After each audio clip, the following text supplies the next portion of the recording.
Hey, what's up guys, and welcome back to the channel. And today we're getting into 2 hours of some disturbing Reddit threads, and oh boy, today's Reddit threads are just genuinely insane, unhinged, depraved, and just downright wild. So you're gonna want to make sure to stick around, and I appreciate you stopping by. It means the world. And make sure you like the video and subscribe to the channel. The channel subscriber goal is 1 million subscribers before the end of the year, so please subscribe. And all right, this video will be long enough already, so sit back, relax, grab a drink, and grab a snack. And without further ado, let's get into 2 hours of some disturbing Reddit threads. I think my sister's boyfriend, male 44, is infatuated with my young son. Originally posted to r/true off my chest, and the post reads as follows. Throwaway, since my sister's boyfriend is an avid Reddit user. This might be a long one, so bear with me. I, female, 38, am a single mother living on a waitress salary. Times are tough right now, and due to unforeseen circumstances, I've had to move in with my sister for the past couple of months. It's not an ideal situation, but I'm doing my best. I have an ex-husband who is male 40, who is emotionally abusive, hence the divorce. We share custody of my incredible son, let's call him Roman. He's a preteen, or just turned a teenager, who has been so understanding of our financial situation. Even at his age, I love him more than I love myself. He is kind and intelligent. He stole my ex-husband's face, unfortunately, so he's beautiful. Every mama will say their son is beautiful, but my kid really is stunningly gorgeous. The amount of adults my age and older who have given him the creepy and unwarranted "he's going to be a heartbreaker in a few years" comments would alarm you. He has ADHD but maintains decent grades. He plays a sport and is good at it. He's got lots of friends who visit often, and vice versa. Despite the changes in our living situation, he is thriving, and I'd do anything to keep that up. My sister, let's call her Sarah, 42, and her boyfriend, let's call him David, who's 44, are well off and live in a massive house. My sister was happy to take me in, but her boyfriend, David, not so much, which I completely understand. I offered to pay rent, but my sister won't have any of it, so I do chores around the house and cook as often as my work schedule will let me. I never saw much of David anyway. He was often at the bar with his friends, or working, or locked in his room playing video games. When we did see each other, he acted like I didn't exist. My son Roman was staying with his dad for a while, as I was figuring things out, and I was worried about David's attitude once my son moved in with us. I talked to David and promised him that Roman would be respectful and well-behaved, but he was weird about it and shrugged me off. Then David met Roman. David is absolutely fascinated with my kid. His disposition changed so quickly that it gave me whiplash. Suddenly, he stopped locking himself in his room and has decided to spend time with us. Well, mostly my son. He helps Roman with his homework. He watches all of Roman's favorite shows so that they can talk about them together. He buys him food and gifts. My sister Sarah is over the moon. She's been telling me about how us moving in has been the best thing for their relationship because David is happier now. I thought it was sweet at first, but in the back of my head, I think something more nefarious could be going on. To paint a clear picture, I've noted some other changes I've noticed that I can't decide whether they're innocent or not. Number one, David texts my son often, which wouldn't be weird, except he does it while he's at school. The texts themselves aren't weird at all, but David lightly scolds him for not replying sometimes. Number two, before my son moved in, David was rarely ever home during the afternoon or evenings. He'd stay out after work and go drinking with his buddies until late in the night, a habit he's had for years. According to my sister, now he's home all the time. He gets home before Roman gets off the bus around 3:15 if he's not at practice, and stays home all day, even offering to babysit while I'm working through the evening. He still drinks, just in the house. Number 3, last Wednesday, I woke up to use the bathroom during the middle of the night. To get to the bathroom, you have to pass by my son's room. I was surprised to see that the door was closed all the way, since Roman always likes it open because his room gets hot at night. Also, he's been staying up late texting his friends lately, which has caused him to sleep through his alarm and miss the bus some days. So that night, I opened the door to let the air in and make sure he was still asleep. And there was David, standing by Roman's bed, in the dark. He stated that he was looking for his cell phone, but I saw him jump with anxiety when I opened the door. He left quickly, muttering something about how it might be in the kitchen. Why would his phone be in my son's room? And why was the door closed? Number 4, David offers to drive my son everywhere he needs to go. Only him. School, if he misses the bus.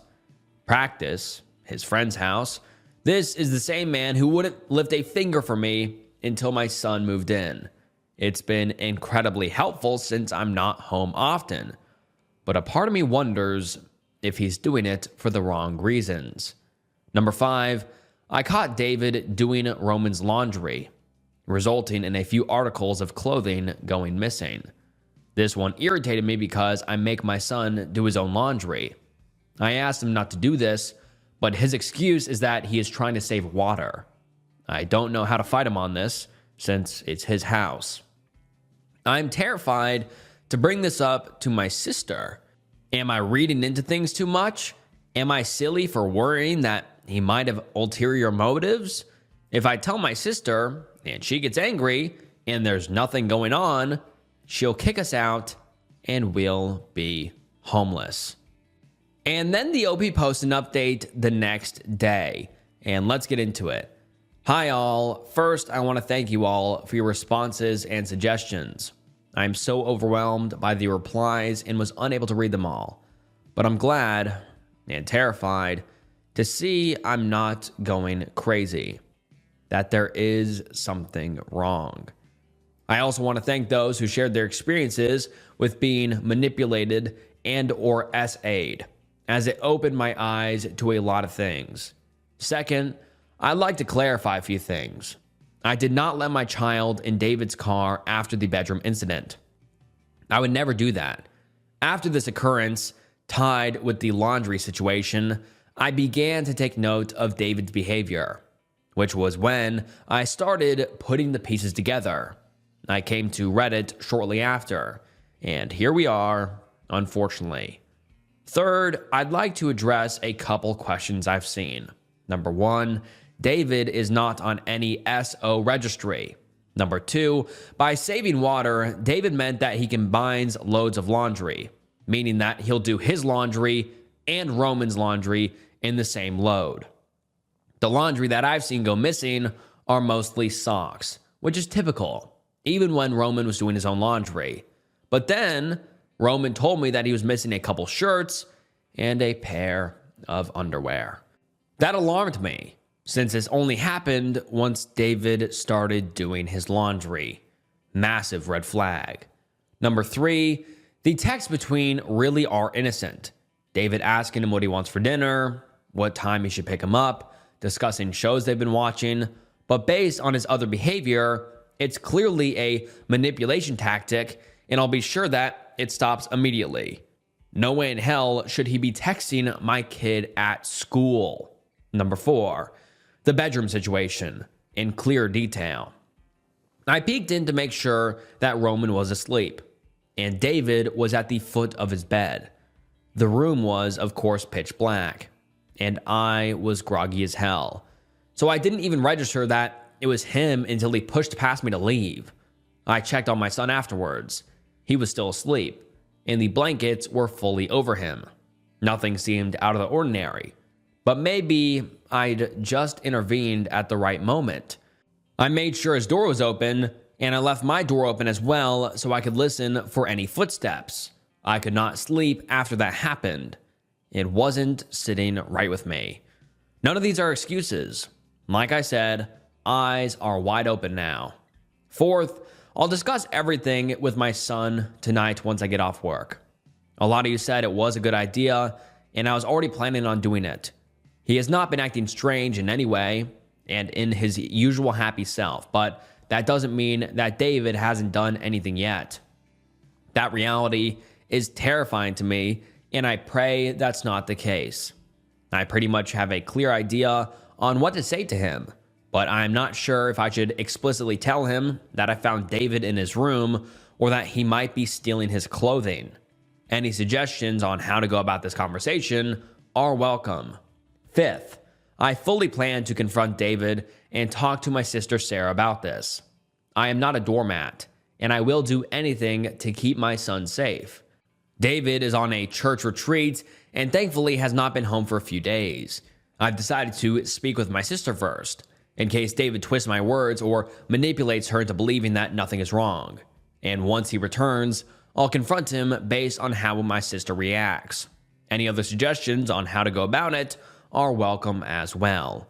Sixth, I've read your suggestions about setting up cameras, checking for cameras, drug testing my son, and finding his missing articles of clothing. I plan on buying cameras and drug testing him once we have a conversation. I did look for cameras and found nothing, but I'll look again. I'm terrified of what I might see if I end up finding Roman's missing clothing. But I know it's just a reality that I have to face. That people can be so disgustingly vile to a minor. Lastly, I know I need to get out of this house. I know that. I'm working on it. If I could pack everything up tonight and do it, I would. I'd send him to live with my ex-husband, but he's abusive toward my son and me. More so toward me, but still. I've considered your suggestions about looking into homeless shelters, and I'm leaning toward making arrangements for that after I confront David. I'm a good mom, but I know I'm not the best mom. This past week has been hell. I should have intervened earlier. I regret that. Thank you for listening. I'll update once I follow through with my plans. And now let's get into some of the top comments. Someone says, good luck and stay safe. Tell a friend you have a difficult conversation coming up and ask them to check on you afterwards. You don't have to tell them what it's about, just that you want them to make sure you're safe afterwards, just in case there are some bad reactions. Don't forget to check women's and crisis shelters too. They might have some resources beyond just a place to stay. They also have staff trained to help. I think unless your son asks for all the details, it might scare him to know everything. He deserves to know eventually, but it might cause complete panic if he knows and can't leave. Maybe get him one of those travel door locks or alarms. That way, it's not permanent, but will prevent anyone from going into his room undetected. Could also consider getting him pepper spray to hide near his bed. Make sure he knows none of this is his fault and that he's safe to tell you anything. That you're not going to be mad at him and not going to hurt anyone.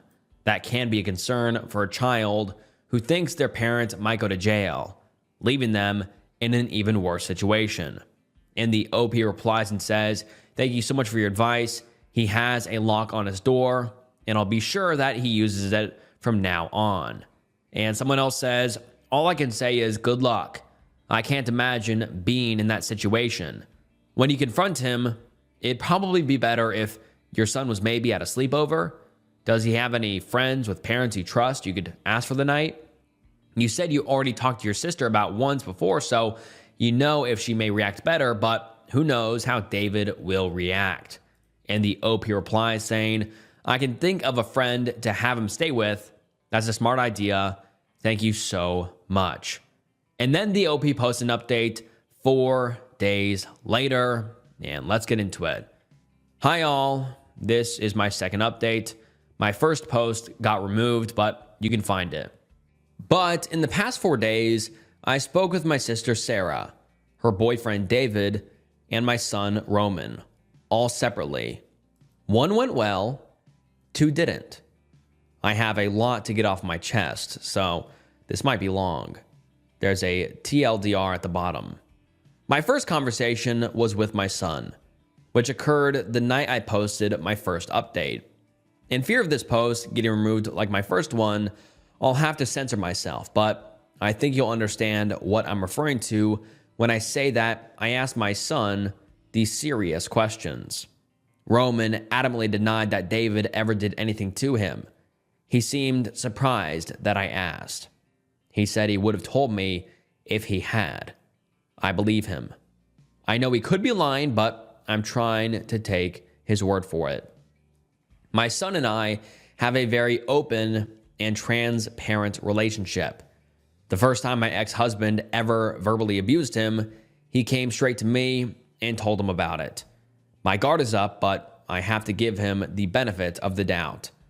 Like you all advised me, I didn't bring up the bedroom or laundry situation, but I was honest with him, and I told him that David's behavior toward him was inappropriate. We had to talk about boundaries, saying no, consent, etc. I drilled into him that David is not to drive him anywhere, text him anymore, and be around him alone under any circumstances. I also explained what manipulation is and that it's what David has been doing to him.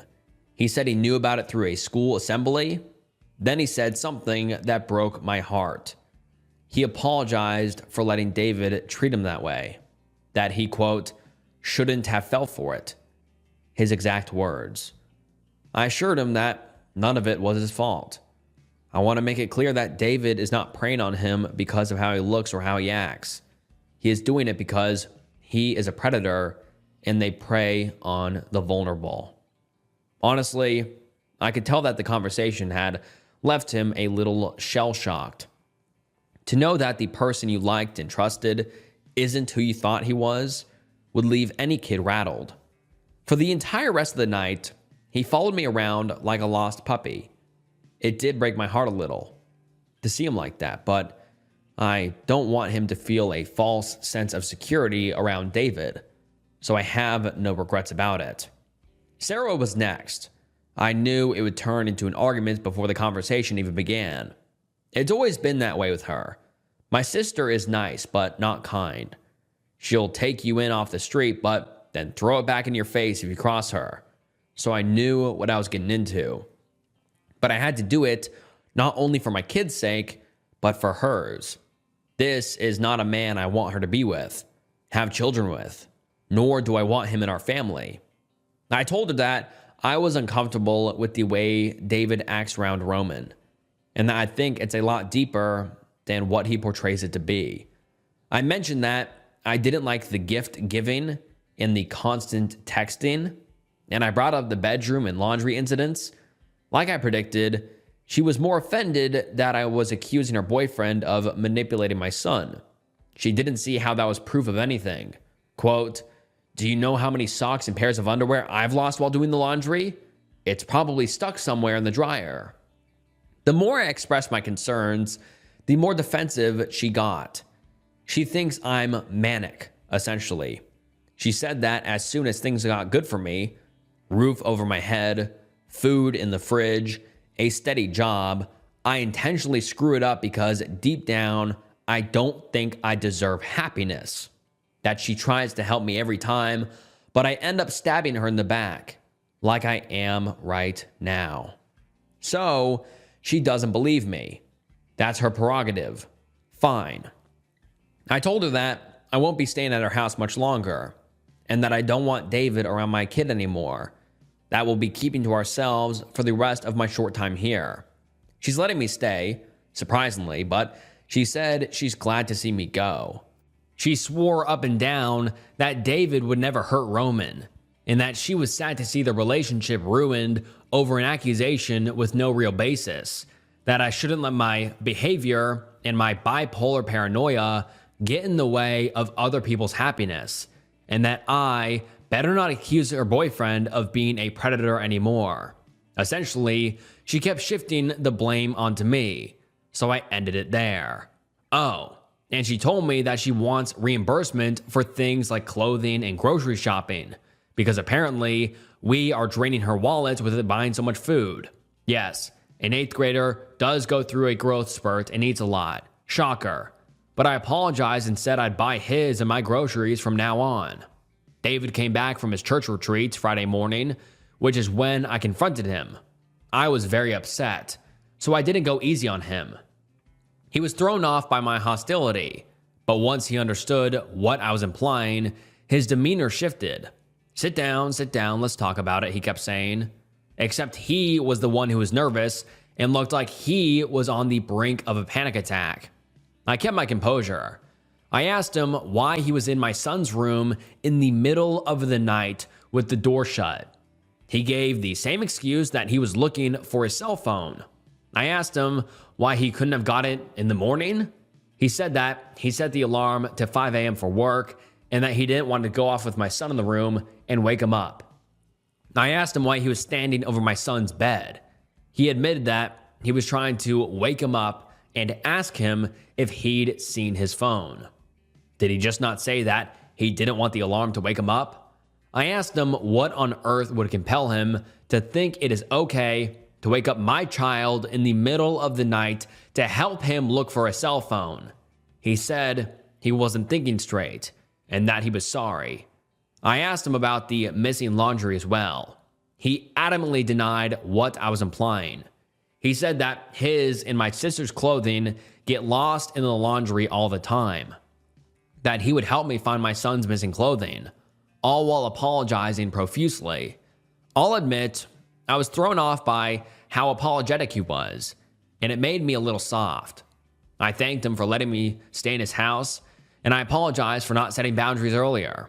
But I told him that from now on, I didn't feel comfortable with him being around my son. No more driving him places, buying him gifts, texting him, helping him with homework, doing his laundry, etc. I essentially told him that he is no longer allowed to be alone with my son or touch his things under any circumstances. He broke down in tears. He was hysterical. The thought of me believing that he is preying on my son made him miserable. That he'd never do that. He said, I love him like a father loves a son. When reading my original post, a lot of you believed the same thing at first. So did I, but I just don't like the way David looks at him.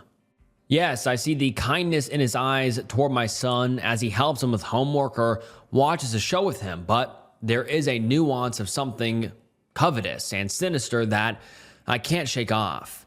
Anyway, I told him that it's unhealthy for him to be so fixated on a minor, and that he cannot depend on my kid for happiness. I told him that we'd be leaving very soon. More on that later.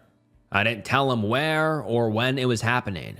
He asked if there was anything he could do to rectify the situation. He suggested that the four of us sit down and talk about it. I declined. I reiterated that he is not allowed near my son anymore and left it at that. A small part of me feels like I was too harsh on him overall. Maybe he was just looking for his phone. Maybe it's a coincidence that articles of clothing are missing. But he was on his knees, sobbing, like I just pulled the rug out from underneath him. For a child, he hasn't known that long. I don't think he was devastated that I'd accused him of being a predator. He was devastated that I revoked his access to my son. I'm not stupid. I once witnessed this man argue with my sister. Brutal, verbal assaults from both sides, which ended in my sister crying. He didn't shed a tear. For my peace of mind, and yours, I've been watching Roman like a hawk. When I'm home, he's with me. When I'm not home, he's at a trusted friend's house or again with me. I actually took him to work with me this morning, which he wasn't thrilled about, but whatever. I made him block David's number, of course. We haven't been in the house since Friday, but as some of you suggested, I will sleep in his room at night instead of making him sleep in my room. I'll be honest, I decided to hold off on drug testing him because I really do not think David has been drugging him. My son is naturally a heavy sleeper and has always had issues waking up for school. Even before we moved into my sister's house, I checked his text messages, and from what I've seen, he's never texted David at night. He's usually up texting his friends in a group chat. Like you all suggested, I purchased a nanny cam, specifically the one where you can watch the footage on your smartphone. I wasn't expecting it to be so pricey. I ordered them on Wednesday, and they are due to arrive tonight or Monday morning. I'll put it in my son's room and review it every day. I'm really nervous because there's a possibility that I'll see something odious, and I don't know if I can handle that. Lots of you have voiced your concerns for my kid. From what I've seen and from what he's told me, he's doing fine. We've been staying at a motel for the weekend now that David has returned from his church retreat. I wasn't taking any chances. $56 a night and a little sketchy, but I don't want to complain. Again, despite the situation, his mood has been a lot better than mine has. He thinks a motel is the same as a hotel, so to him, it's like we're on a mini vacation. It's mind-blowing how kids can be so resilient, even in the most unnerving situations. The majority of you have told me to go to a women's shelter. I looked into this, and while it's an option, the closest one to where I live is more than an hour away. I don't have a car. I can take the bus, my usual mode of transportation, but that disrupts his commute to school and my commute to work. It's still winter and freezing cold where I live, so I'd rather watch him like a hawk than live on the street and subject him to the cold weather. And I'm not taking him back to my ex-husband's house. There's a reason why he left and why I divorced him. Which brings me to some good news. I applied for public housing a long while back, and I am in the process of getting approved. They contacted me for documentation, which I submitted, and I got verified, so I think that's a good sign. I'm very fortunate, since I know wait lists can be long sometimes. I can't believe I'm holding it together so well, but I'm proud of myself. I think I'm doing everything I can. Thank you for listening. I'll update again shortly with hopefully better news. Edit. This goes without saying, but I will of course talk to my son before putting a camera into his room. And now let's get into some of the top comments. Someone says, "Hey, I'm really proud of you for handling yourself with such grace and taking your son's safety so heavily into consideration. A lot of parents wouldn't do as much as you are doing right now. You sound like a freaking super mom. Roman is very lucky to have you. As for your sister and her boyfriend, if David likes boys, she'll find out sooner or later, and she's chosen the hard way. I understand that it can be hard to come to terms with someone you love being a predator, but if my family raised these concerns, then I would kick him to the curb and never look back. Family comes first. I wish you all the luck and support the universe has to offer, and I pray you find somewhere comfortable for you and your son soon." And the OP replies saying, "Thank you for your kind words. I'm really hoping that the housing opportunity works out for us." And then the OP posts an update a few days later, about a week later. And just a quick warning, it is very disturbing. Let's get into update number 3. Hi all, so this is my third update. Another long one. I have both bad news and good, really good news. Due to the bad news, I'm not mentally doing the best right now, so I'm sorry if this is scrambled because I don't really know where to start. I'm angry, hurt, disgusted, and as all of my emotions begin to pile upon each other, I'm beginning to spiral a bit. And before anyone begins to worry, I'll put it out there that my son is doing okay. I guess I'll start off by saying that my son and I weren't in the house much up until Friday of this week. We've been staying at a local motel that's decently close to a school and where I work. I'm a waitress at a restaurant, and my manager knows I'm dealing with housing issues, so he's been a bit understanding with me when I call out. But when you don't work, you don't get paid. And between the lifts, takeouts, and motel costs, My wallet isn't doing so great, but I'm 100% making it work, and I have no regrets. But since we weren't at the house, things sort of escalated a bit. David's number is blocked on Roman's phone, but he found him on TikTok and Instagram on Monday night and messaged him there. Nothing explicit in the messages, just things like, "Did you block my number? I really miss talking to you. Is everything okay? Maybe in the future, we can talk to each other again. I'm sorry if I upset you or your mom. Are you and your mom safe? Where are you staying? Respond to me when you get a moment. I have something important to tell you." And many more like that. Just him begging my son for a conversation. I was livid when my son showed me. I think what set me off the most is that I know David messaged him because he thought my kid would respond without telling me. He thinks they have some sort of secret private relationship right under my nose that I'm interfering with. I'm pretty sure that's why he hasn't kicked me out of the house. He's not mad, just miserable and desperate for some sort of contact. I feel like no matter how hard I pull my son away, he's refusing to let go. We blocked the Instagram and TikTok accounts immediately, and I screenshotted the messages. I'm trying to keep a record of everything. I asked Roman to delete his Snapchat account, just in case, but he didn't want to. I'm 99% sure he has a girl in there that he likes.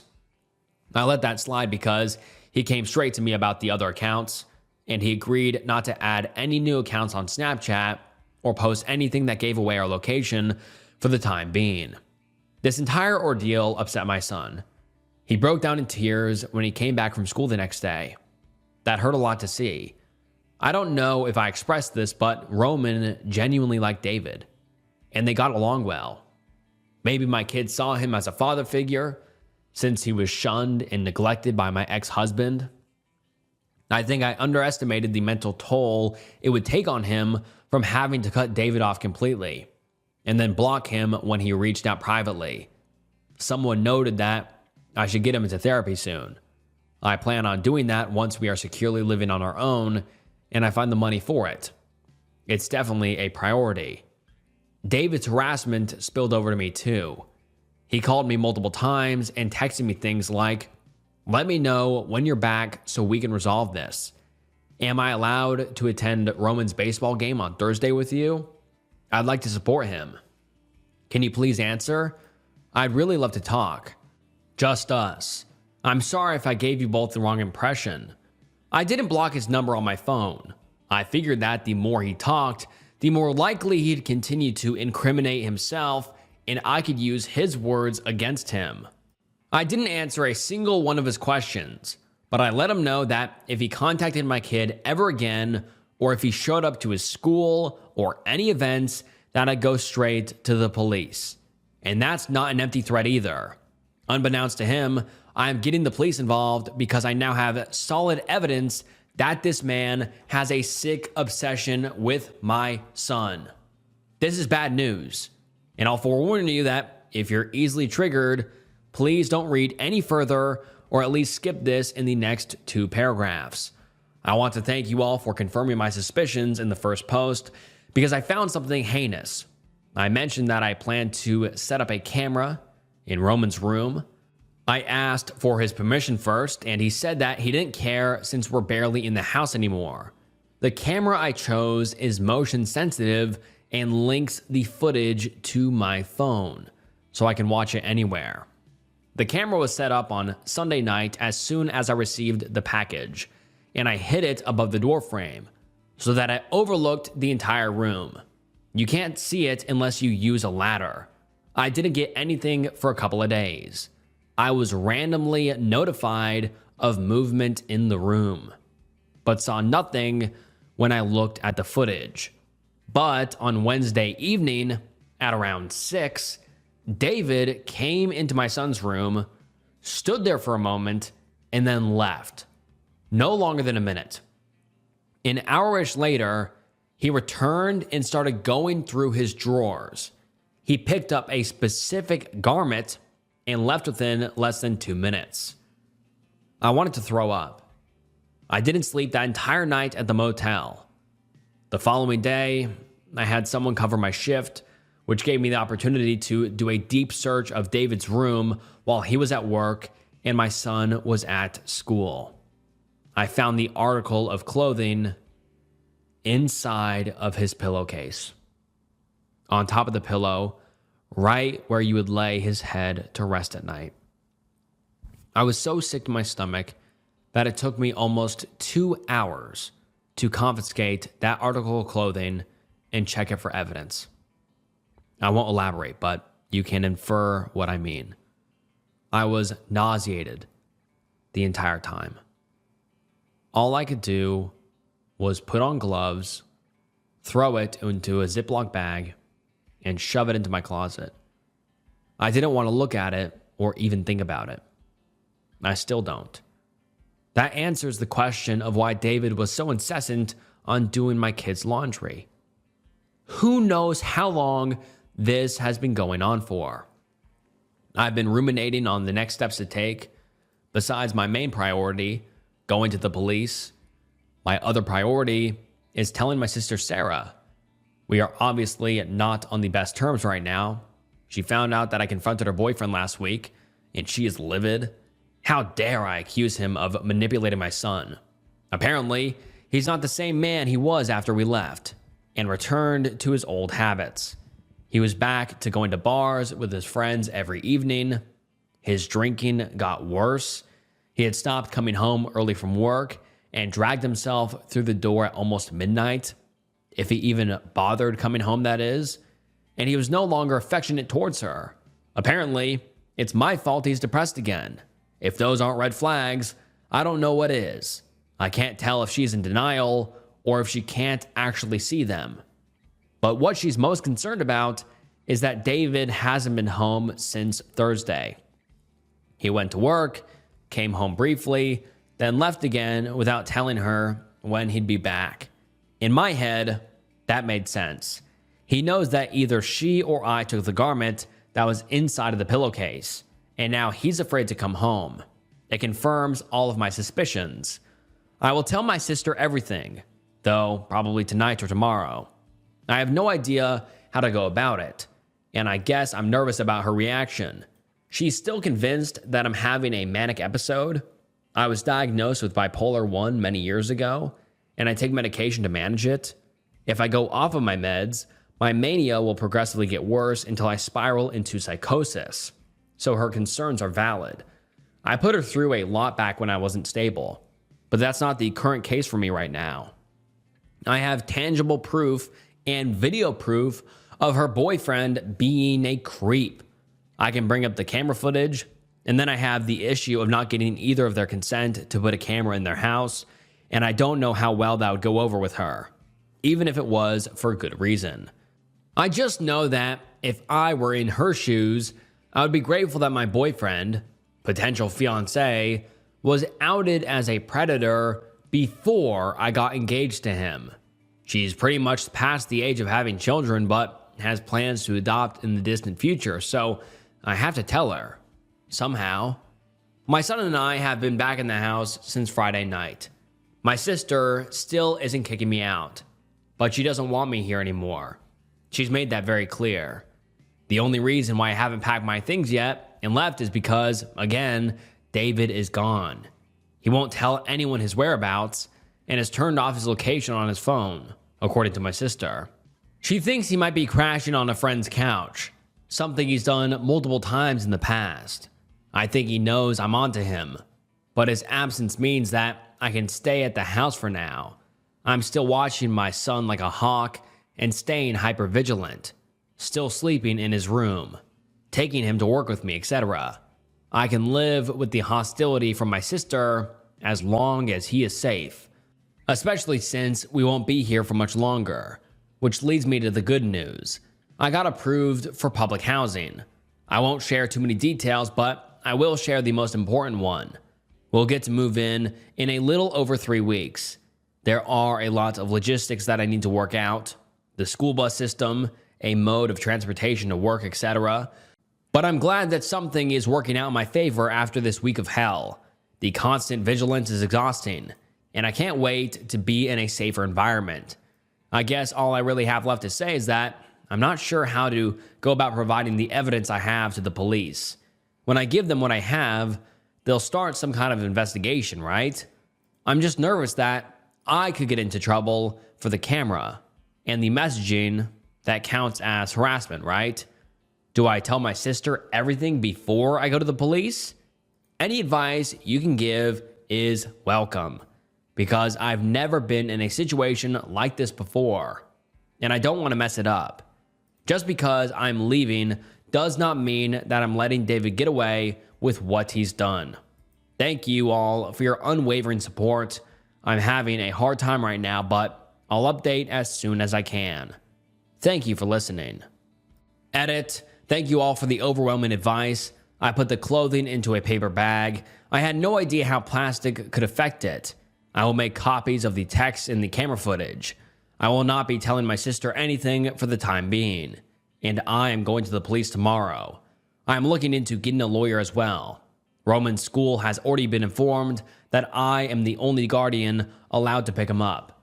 He will be staying with a friend tomorrow night, and once I save a little money, I will move us back to the motel. And now let's get into some of the top comments.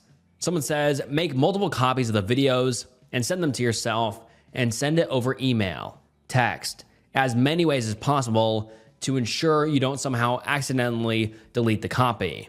Someone else says, show the videos, screenshots in the clothes he took to the police, and say you have a suspicion of David's intention towards your son and around people around his age. Do not tell your sister until you talked to the police. She'll most likely tell David, and he could try and do something to make things difficult, or he could blow up and do something to endanger you and your son. And the OP says, I agree. I've made the decision not to tell my sister until I get a lawyer and talk to the police. Thank you for your advice. And now let's get into the next update, which was posted a few days later. And the update reads as follows. Hi all, this is my fourth update. It's a bit weird to be sharing the personal details of my life to thousands of people online, but I feel like I owe it to you all and it helps me keep track of everything, so I don't mind. Not to mention how helpful your advice has been, as I've never experienced a situation like this, and I was terrified that I'd make the wrong move and mess everything up. So thank you all so much for being so kind and helpful. There's a lot I have to talk about.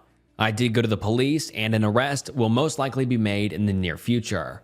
Before I get into that, I think I will start with the escalation in David's behavior and his whereabouts, and then circle back to what happened with the police.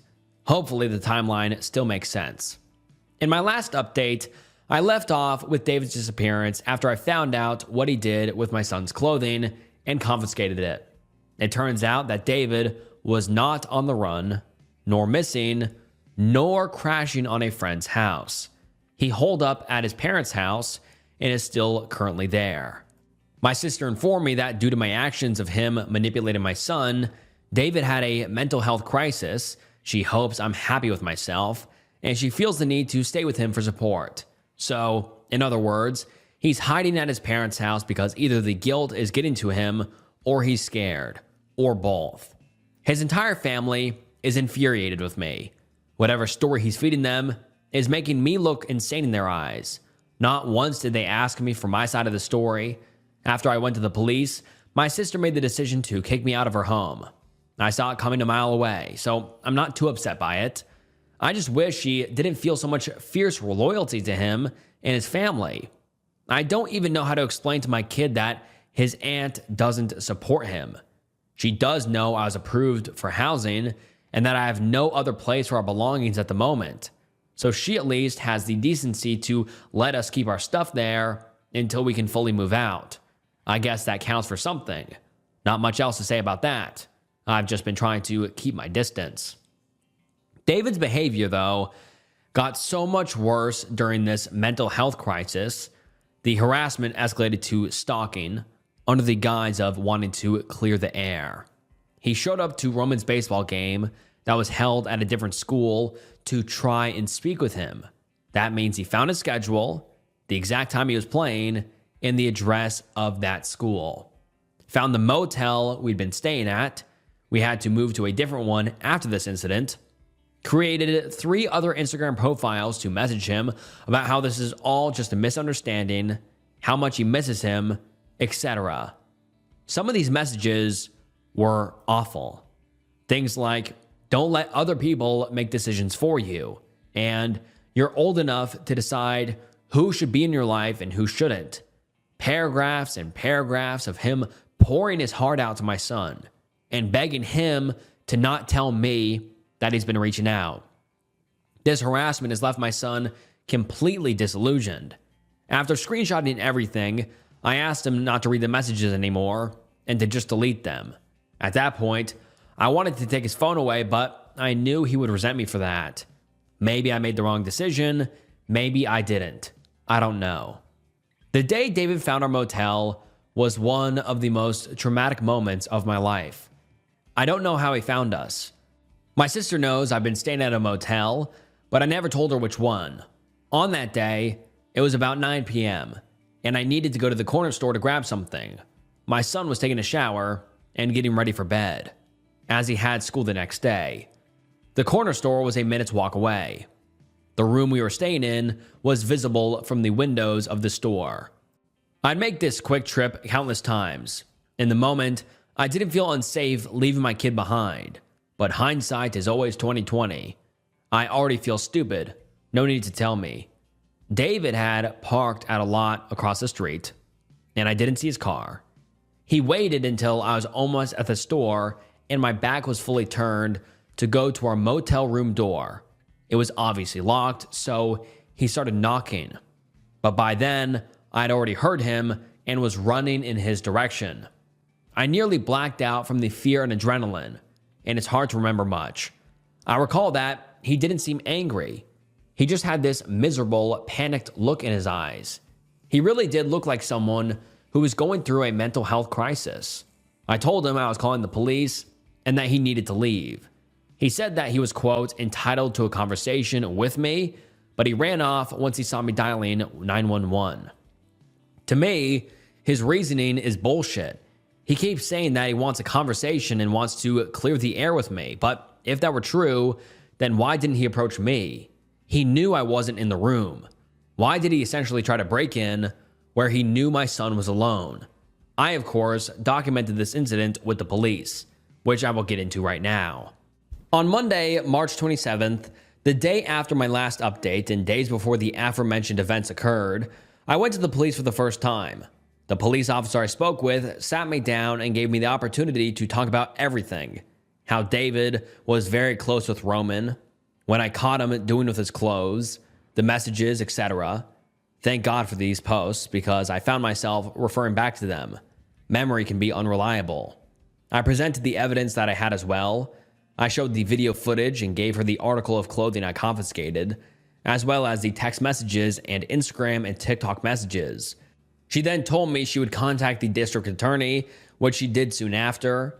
I was shocked by how fast the process was moving, and she told me that since it involves the potential SA of a minor, they didn't want to waste any time. I was interviewed again by a detective, and a couple days later, they called David in for an interview. By then, the stalking had begun. During my second interview, I showed him the new messages David sent and told him about how David showed up to the school and the motel. I don't know what they asked David during this interview, but I can imagine that he denied everything and spun up a web of lies to try and make me look crazy. I'm not really concerned about him though. With all of the evidence I have, David should be very, very nervous. A detective interviewed my son as well. This is what worried me the most. And I insisted that if they didn't have to do it, I'd rather they didn't question him at all. But they said it would help build a stronger case, and I trust them. I was told I had to be there during his interview since he is a minor. Roman only knows about the stalking and harassment, but he has no idea about what David did with his clothes. And I want to keep it that way for as long as I can. I personally asked the detective not to bring it up. I'd just like to shield him from it all. then asked my son about the messages and the stalking, as well as their relationship. When asked about any physical contact they had, Roman brought something up that he didn't initially tell me about. He said there was one instance when he and David were in the living room watching a show called Stranger Things. David randomly placed his hand on my son's chest, left it there for a moment, then said, "I'm glad you're alive." I don't really know what to make out of that, but combined with everything else he's done, it's very disturbing. I asked my son about it afterward, and he said that he didn't tell me because it didn't make him feel uncomfortable. As an isolated event, I guess it could seem like an innocent act, so I understand why he didn't bring it up, but I don't know. All I can do is take his word for it. In terms of the case, they are now requesting a warrant of arrest with the clerk of the court. If this is granted, then David will be arrested and charged with lewd and lascivious behavior, harassment, and stalking. He could end up getting up to 5 years in prison, maybe even more. So that's where I'm at right now, waiting for the clerk's decision. The waiting game is stressful, but I'm trying to focus on the positives as much as I can. It's nice to see how fast the police and detectives are working and how serious they're taking my case. All I can do is trust that the outcome will be in my favor. After the interviews, all of David's harassment stopped. Good thing too, stalking and harassment of a minor is a felony, and I'm sure knowing that the police are onto him scared him. I'm not naive enough to feel safe though. I filed a petition for a protective order after the motel incident. I've been feeling paranoid, not a good feeling for someone who's bipolar, and having a lot of anxiety lately. Always looking over my shoulder, flinching when I see a stranger who looks like him, etc. I'm entitled to have a conversation with you, he said when he tried to break into my motel room. But I don't believe him. I think David believes he's entitled to unrestrained access to my son due to their prior relationship. The entitlement is what scares me the most. That someone can just take something because they feel like it belongs to them. I'm scared to go anywhere with my kid. Anytime he goes to school, I fear that it'll be the last time I see him. It hasn't sunk in yet that my situation has developed into this. It's been difficult for me to wrap my head around where David's sudden attachment stemmed from. I was under the impression that predators are in general weird around minors, but he never acted this way around other minors, only mine. When he started dating my sister, she told me that David didn't want kids, and she was trying to convince him to change his mind. That's why she was so happy to see him and my son bond. Someone previously commented that in David's mind, he might believe that there's a legitimate romantic connection between him and my son. I don't know if there's any validity to that, and the idea of looking into it makes me nauseous. I'd rather not speculate and just pray that he gets arrested soon. The biggest drawback is that all of this has significantly disturbed our quality of life. I know that my kid is putting on a brave face, but he's not doing well. It's getting to him, and I knew it would. But actually seeing this siphon his happiness away is gut-wrenching.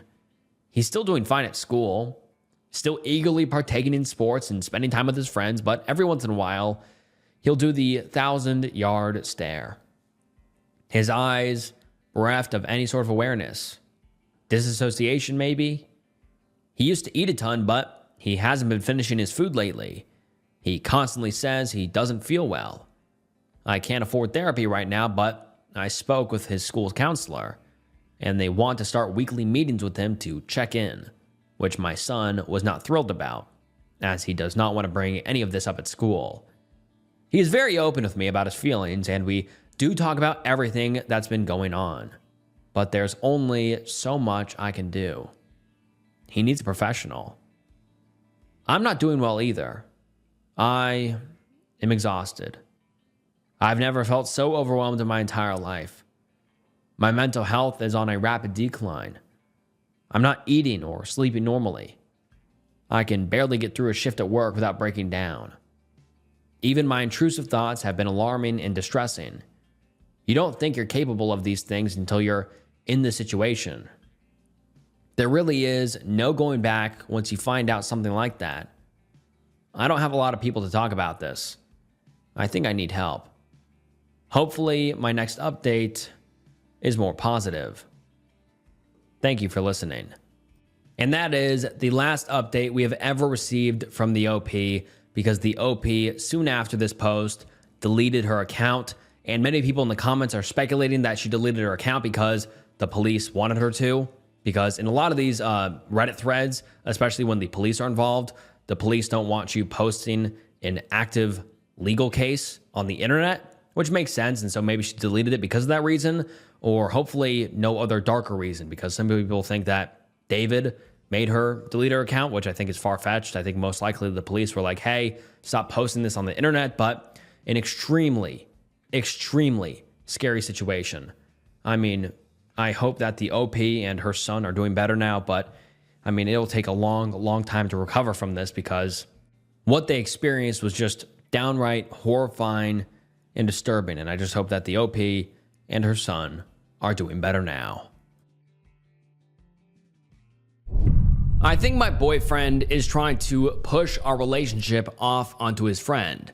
And just a quick warning, this one is absolutely horrific, and trigger warning for stalking, harassment, and R-word. Just a quick warning, because this one gets dark. But let's get into it. The OP originally posts on r/relationship advice and says, as the title suggests, I believe that my 24 female boyfriend, who is 26 male, is trying to actively move me to date his best friend. I've been dating my boyfriend, we'll call him Michael, for about a year now. We've known each other for years previous because we've always been in the same friends group since high school. His best friend, we'll call him John, has also been someone I've known for a long time because he's also in the group. John had asked me out years ago, but I turned him down because he's always been somewhat of a cocky guy who could never see he was ever wrong.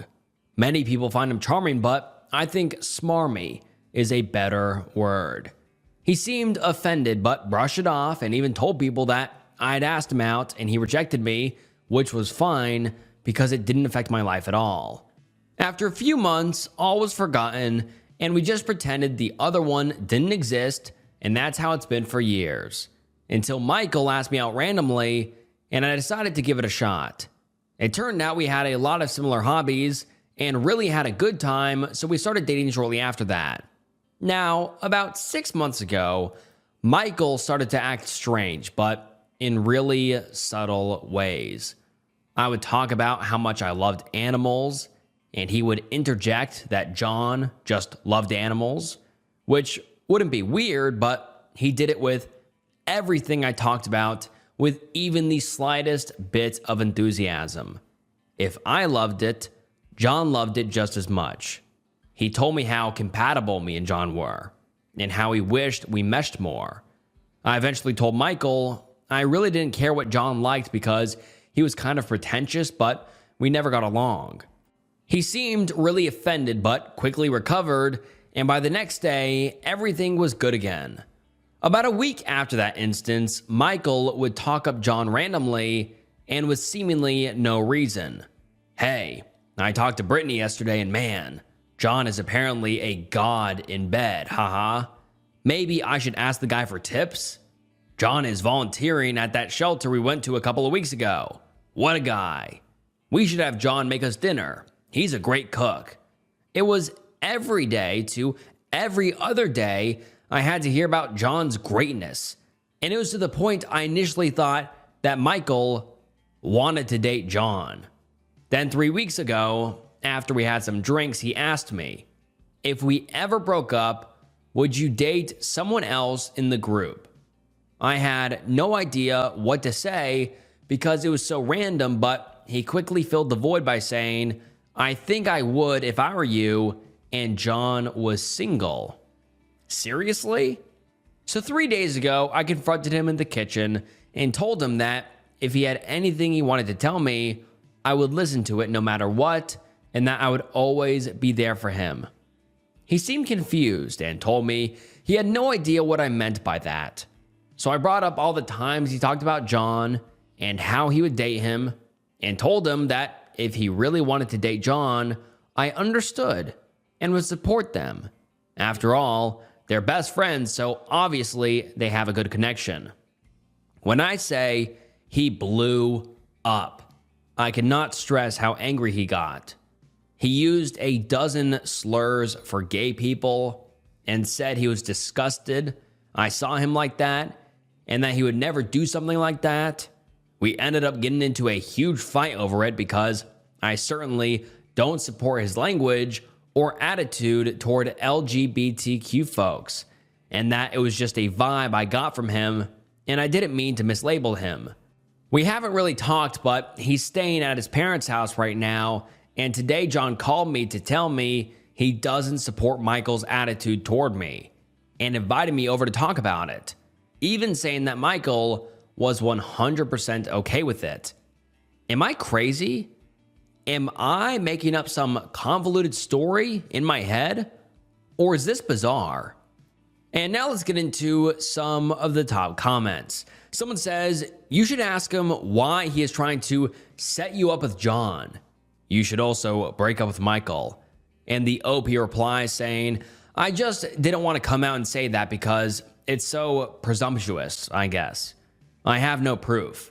Just that gut feeling that something is wrong. I'm trying to think through my options because this is our first real fight, but once again, it's always about John. Another user says, or Michael is secretly in love with John and hasn't wanted to come out yet.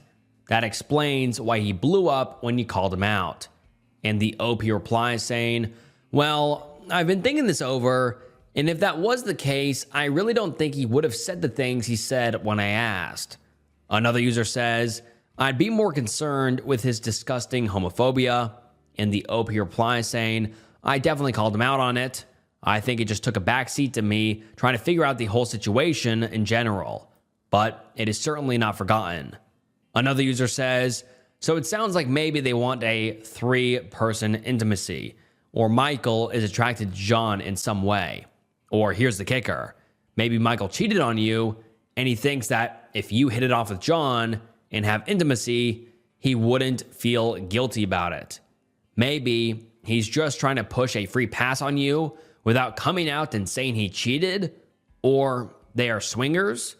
And the OP replies saying, oh my God, all these theories are living in my head rent-free right now, and I can't get straight answers from anyone. This is going to keep me up tonight, I can already tell. And then the OP makes an edit to the post saying, so I called Michael when he got off work, and the first thing he asked me was if I went to vent to John. Naturally, I didn't because we're not close and told him as much. He didn't have much to say to that, so I started on my questions that you guys suggested. Why are you pushing me toward John? Do you want to break up, etc.? He got out once again defensive and said he refused to talk about it over the phone and suggested we meet at John's place to talk it out. I asked why John had to be included at all since it is really between the two of us, and he basically told me that it's really between the 3 of us. I refused meeting at John's for obvious reasons and told him if it had to be the 3 of us, we could meet at a restaurant. He seemed fine with that, and we rescheduled meeting at a bar/grill that's pretty close to all of us. I showed up early and got us a table that had some privacy, and not long after, John walks through the door. He sat down immediately and started chatting about how we were both so timely and that he liked when women showed up early because it showed they had good time management skills. 25 minutes after Michael was supposed to show up, he texts me and says he had car problems and couldn't make it but to get to know John since I was already there. I'm just beyond livid at this point. John keeps trying to buy me drinks and even tries to schedule another time to hang out. I confront him about Michael pushing me toward him, and he acted like he didn't know what I was talking about. I kept mentioning how Michael was talking about him to me, and John just said that it made sense because bros have bros' backs. I told him the bros can have each other and left fuming. Michael's tried calling me 3 times. John's tried 7. I want to cut them both off and say good riddance, but to do that would be leaving the friend group as well, and I don't really have that many friends to begin with, and it makes me so mad that I even had to make that decision. Anyway, that's the update. Sorry if it doesn't resolve anything. It makes me angry too. And now let's get into the relevant comments. Someone says, I'm going to throw this out there that you did the right thing by refusing to go to John's house. I'm not saying your boyfriend would set it up so that something bad would happen to you, but it looks like John has an unhealthy obsession with you that he somehow roped Michael into. And the OP replies saying, after Michael didn't show up to the bar, I was really glad I didn't go to John's. If he wasn't planning on showing up the entire time, I can only assume they figured this whole thing out together. And then the OP posts an update, and let's get into it. I went to Michael's house pretty early this morning since I have work today and really needed this resolved. I had been up all night going back through the comments and trying to piece everything together, and honestly, it was driving me crazy. Michael was alone when I got there, which was a relief because I pictured John showing up like a movie villain. He initially didn't want to let me in, which was really weird, but I told him I wasn't going to leave without talking to him about this. So he finally let me come in. We sat down to talk. I asked him about last night, which he said he had car trouble, but it was all fixed now. Convenient. I asked him a few more questions, but was met with vague answers, so I decided to just cut to the chase and said, why do you want me to like John? Do you want me to date him? Do you want to have a 3-person intimacy? What is it? Once again, instead of answering, he just watched me from his stupid chair and then had the nerve to ask me who I told my suspicions to. So I said I'd been running them through my head, but that my mom knew I was coming over to talk. She didn't, but he was starting to be really creepy. He got mad and said it wasn't like that, and I was making him out to be the bad guy because they were. Yes, they. Looking for something long-term, not just a one-time thing. And now that all my suspicions were 100% confirmed, I told him you can't make plans, including someone else, without their consent, and that I would never be interested in anything with the two of them, and that I was no longer interested in anything with just him either. I started leaving and told him to never contact me again. Same goes for John. And he could share the message when he blocked my way out and said I had to hear him out and his side of the story. I told him I didn't want to nor care to, and that he needed to let me leave because my mom was expecting me in the next half hour. He started getting frantic, saying if he could just get John over there to explain it, it would all make sense. So I ran out of the back door and used the garden exit to get to my car and locked the doors immediately. He came outside and started pounding on my windows, saying I was making a huge mistake and that I would regret this. I was bawling in my car when I backed it up to the driveway. I'm pretty sure I drove over their mailbox by accident because the back of my car has a huge dent. My car was basically out of gas, so I had to stop even though all I wanted to do was put as much space between us as possible, which is when I saw the dent. Right when I was about to leave, who else would call my name but his mom? She was on her way home from the grocery store and was worried because I looked like hell warmed over. I told her about everything that just happened and got more than a few stares from other people, but oh well, I guess I'm just the crazy lady at Maverick. His mom looked horrified for me and told me to stay as far away from him as possible. She told me to come sit with her in her car, where she proceeded to ask me when I met Michael, which was high school. She figured as much and said that in middle school, him and John R-worded a girl together and have a sealed record because they were minors and, quote, didn't mean to do it. She told me how sorry she was because she said it happened so long ago, she thought he changed. She put him in therapy and thought he was better. She said if she had any idea there might have been a chance of this happening, she would have told me immediately. I just gave her a quick bye, and I'm so scared of everything right now. I'm going to my mom's since they both know where I live.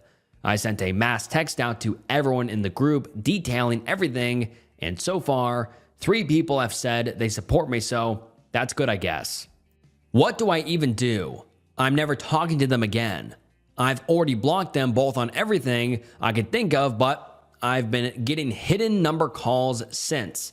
I'm considering going into the police station to file a harassment complaint so that it's at least documented. My mom said she's going to call my uncle who works at the court and see what the next best step is. Thank you guys so much. I don't know if I would have confronted Michael without you guys confirming how weird this was. I'm terrified, but glad that I at least know what's going on now.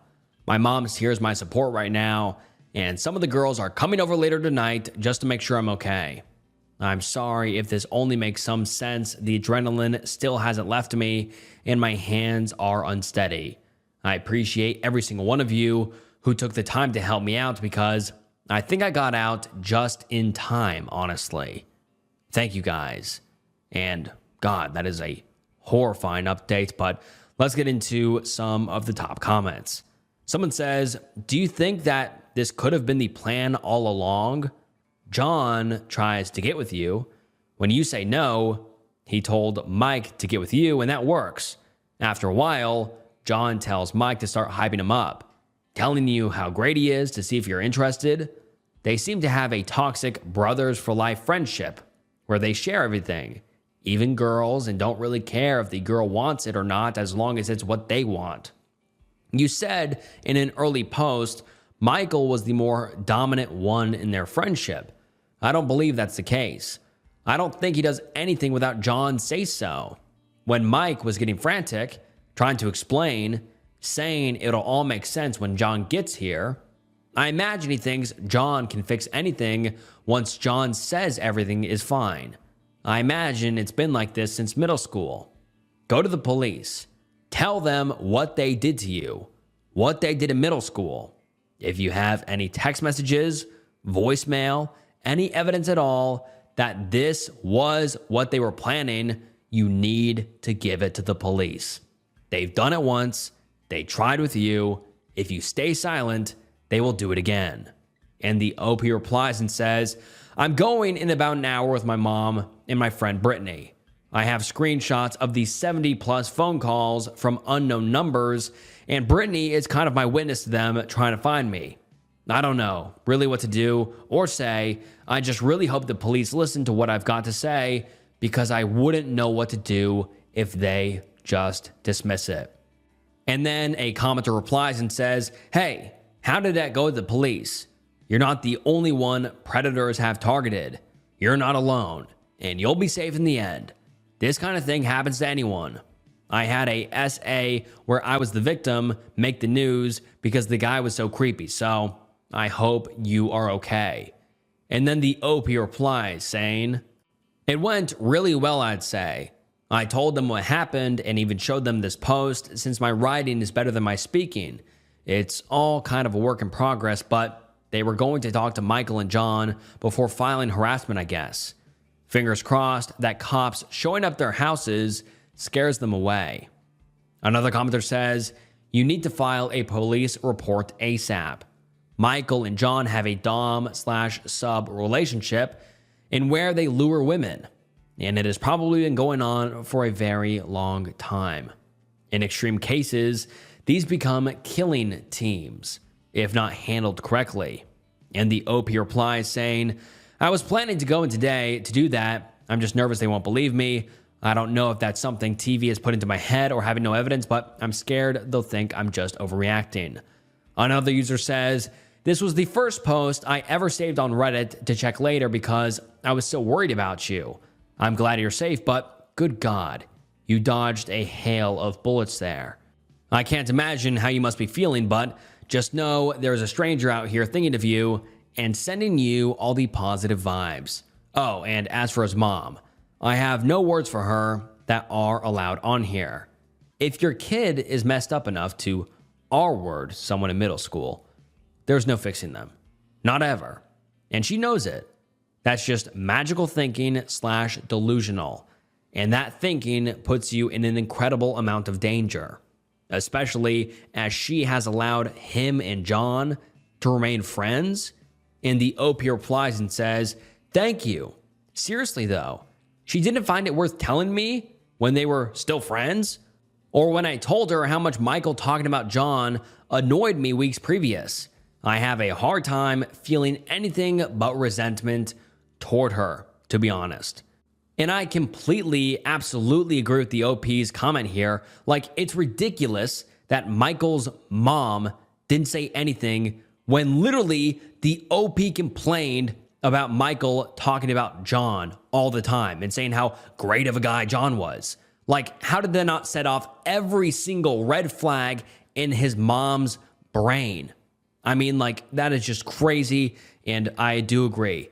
The mom should be held liable at some point because she knows her son is a danger to women and just people in general. And when Michael and John get together, they do obscene things. And for her to not say anything about it is just insane. But then the OP posted another update a few weeks later. And let's get into it. "I'm so sorry it took me so long to update. Life has been crazy, and between everything in the state shutting down again, I've been a mess. I went and talked to the police about getting a restraining order, but the officer I talked to said it fell into domestic violence and had me file a DVOP, domestic violence orders of protection, and we have an unset court date to take it before a judge. Now, I'm nervous as hell about it, but at least something is going to happen. With Michael anyway, because I didn't have a relationship with John, and he never technically harassed me. There's not much I could do with him. I'm still getting a ton of blocked calls, but I'm in the process of changing my number, so that should resolve itself soon enough. I'm back in my apartment though. We've added some new safety features, cameras and new locks, and currently it's a waiting game. I have to see Michael in court at some point to tell my story, and John's gone MIA. When the police went to talk to him, he wasn't home and hasn't been as far as anyone I talked to knows. I get weird letters left at my door, but they've all been delivered by the post office, so not much I can do about that. It's mostly rambling about love, which gives me the creeps. I've stopped opening them at this point and keep them in the drawer for when I go to court. I have an interview for a new job, so wish me luck. My boss has let Michael in twice since I've been back, and I don't feel safe there anymore. My friends are split 80-20 now. Minority, thankfully, is with Michael and John, but now I know who I can't trust. Anyone who listened to what I had to say and still think I'm being irrational because I led John on is an asshole, no way about it. So good riddance. Unfortunately, my mom wasn't left alone, and someone broke her front window, so the police also had to show up for that one. It's been quiet for 2 days now, and I'm not sure whether to be relieved or nervous. Does looking over your shoulder ever go away? I hope so. This feels more like a diary now than a post. I'm okay though, and my life is getting there, so once again, thanks to everyone who helped me or messaged me. And now let's get into some of the top comments. Someone says, "Love these are clear signs of some kind of a psychotic dynamic. Use the knowledge you have. They S8'd a girl in high school together. Now they're getting violent, such as banging on your car window, trying to stop you from leaving, etc. No matter what, keep going back to the police station and trying to get that restraining order. Every time they call you, police station. Every time they show up at your place, police station. If you ever get something from them in the mail, don't open it. Take it straight to the police station and have them open it there. Seriously, every time you get any kind of contact from them, take it to the police. Build a very clear and distinctive paper trail that they are harassing you." And the OP replies saying, "I've been writing down every time I get a call from an unknown number, and I have screenshots of all of them. There's like 70. I'm thinking of just changing my number, even though it would be a pain. I just wish they'd go away. Michael told Brittany that I stole money from him. So he just needed to know where it was to ask about it. She didn't tell him, but do you think if I brought her to verify how they're trying to find me, it would make my case stronger? And then a few weeks later, one commenter says, just saw your final updates after all of this. Any further updates with friends, etc.? Heard more from Michael? And the OP replies saying, Michael's tried to see me a few times, but every time he attempts to, it's just another thing I can write down for my court case. He technically isn't allowed near me or my place of work while we wait, but he's tried because he can't take no for an answer. Most of my friends are still with me though, and I didn't realize how much I hoped they would be until it all calmed down and I still had them around to help me through everything. And then the OP posted another update a few weeks later after someone said, hey OP, what happened? And the OP responds saying, I got a new job and a new place to live after someone tried to break in when I was out of town. I finally got my day in court, and Michael can't be within 800 feet of me without me being able to call the police. He also can't go anywhere I typically go, which includes my new apartment building or job. The letters really helped with all of that because everything else was just my word against his situation. I asked his mom to come as a witness, but she refused to talk against her son, so whatever. But yeah, basically, I'm breathing new fresh air around here. I've seen John twice in passing, and it still gives me the creeps. He's not barred from being around me, so he makes it a point to show up public places when he can and just hang around like the weasel he is. But the police gave him a very stern and impromptu talk when he showed up to support Michael at court. I think I'm in the clear, but they just want me to know they're still around, which sadly, there isn't much I can do to stop John anyway. And that is the last update the OP has ever posted, but this is just truly one of the most horrifying threads I have ever read, and just the reason being, the OP escaped by just a hair. I mean, literally, she was in Michael's house, and Michael tried to block the door. So she wouldn't get out. And she had to run out the back gate, go around the side and into her car, and he was banging on her car door. And she, or even Michael said, hey, let's wait for John to come. Who knows what would have happened if John came? I mean, the worst could have happened easily. I mean, these two have the past of doing or committing R word. And I mean, the OP just barely escaped. And also now it's horrible that they didn't really get any sort of legal repercussions. And so now Michael and John are still out there following around the OP, which is just horrible. Like the OP said in the last update, John is just hanging around me, trying to make the OP feel uncomfortable. And so the OP can never feel relaxed in public, which is just so horrible. Like the OP can now not relax when they're in public or even in their own apartment because, like the OP also said, her apartment was broke into. We don't know who broke into her apartment, but could have been John or Michael for sure, which is terrifying. And I mean, truly, like, this is just so scary because the OP just barely escaped. And the worst could have happened, but luckily it didn't. But it's also just so horrible that they didn't face any legal repercussions because now there's no knowing if they're going to go do this to another poor girl, which it seems like they've done that in the past and they've repeated it with the OP here. And so the OP got out unscathed, but unfortunately, we don't know if these two are going to do it again. And it's been 5 years since this update. So we don't know if anything happened after or what happened to Michael or what happened to John. But man, the OP really is lucky. But I'm really glad that the OP is all right in the end, even though it was a horrific experience. But I just hope that the OP is doing better now. And man, that was disturbing. My best friend's fiance is extremely inappropriate towards me. Throwaway because one of the people involved knows my personal account. I am at a loss for how to go about handling the situation in an appropriate manner. Any kind of advice would be greatly appreciated at this point. To make this easier, let's call my friend Kate and her fiance, John. I met Kate during my sophomore year of high school through mutual acquaintances. We became very close so naturally, I was devastated when she moved several states away after graduating. Despite the distance, we kept contact and remained as good of friends as ever.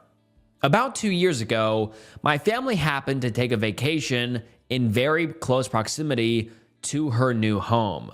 So, we excitedly planned to meet. It felt amazing to see her again.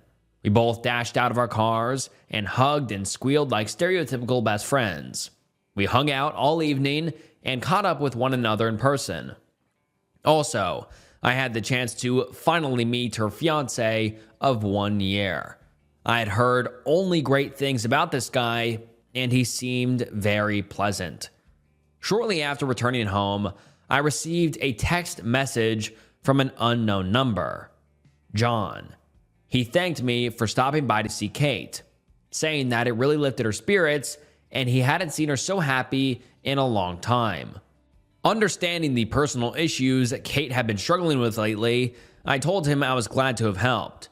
I assumed Kate had given him my number and didn't think much else about it. John would text me here and there about little, insignificant things. He'd mention a movie him and Kate were about to see and ask my opinion, or suggest to me a fun new video game they'd bought. I would answer his questions or respond to suggestions, but never carry on a conversation beyond the original topic. John would attempt to keep me talking, but I always dropped off, in part of me not being very big on texting. More than a year after seeing Kate, I received a very late night text from John saying, "I miss you," assuming he had sent this to me by mistake. I ignored it. Fast forward to a month or so ago, I took a weekend trip to visit Kate. We had been planning this get together for a while, and I was super excited to spend some much needed girl time with her. I had been anticipating a chill weekend with my best friend, but nothing could have prepared me for the Twilight Zone shit I was about to walk into. Kate and John picked me up from the airport, and I was made to feel uncomfortable almost immediately. John had extended his arms for a hug upon my arrival, which I thought nothing of and accepted. He held me a bit too tightly and a bit too long, and then commented on how hot I looked. Not nice or even pretty, hot. I sort of just laughed awkwardly and looked towards Kate, who seemed to not be paying attention at the moment. I pushed this aside, chalking it up to a social fluke on his part, and enjoyed the rest of my day with them. The daylight hours went smoothly, save for John suggesting several times that we all get drunk that evening. Not being a drinker, I declined him, only to have him get a little pushy with it. I politely reaffirmed my opinion, and he eventually dropped it. After returning to their home, the three of us hung out in the family room and watched a bit of television. We all began talking and somehow came to the topic of a pregnancy scare Kate had told me about a few months prior. John proceeded to tell me how stupid Kate was for way in which she was worried over a possible pregnancy. He said that he had told her several times that it was hardly possible and to stop being such a stupid fucking spaz over it. He went on to tell me that it was her own fault for forgetting her birth control and that it was bullshit for her to then expect him to use protection. I was entirely thrown off at the way he had raised his voice and talked so rudely about my friend. I defended her, saying that it was an entirely legitimate thing to worry over and that if she prefers that he wears protection in order to be safe, that he should respect her wishes. He only laughed at me, and Kate stayed totally silent during the entire interaction. John then asked if I wanted to sleep in bed with him and Kate rather than in the guest room, which I found totally strange. I declined the offer and went to bed. The following morning, Kate and I had made plans to go shopping. She mentioned John wouldn't be with us because he had to work, which I was very grateful for. Before leaving the house, however, John stopped me and said, "You're a heavy sleeper." Confused, I gave a weird look and asked what he meant. He went on to say, "You're a heavy sleeper. You don't even wake up when people touch you." That is insane. That is the craziest thing for this. Like, I mean, he's already been crazy strange, this John guy. But imagine sleeping the night at your friend's house and their boyfriend or their significant other says, "You're a heavy sleeper.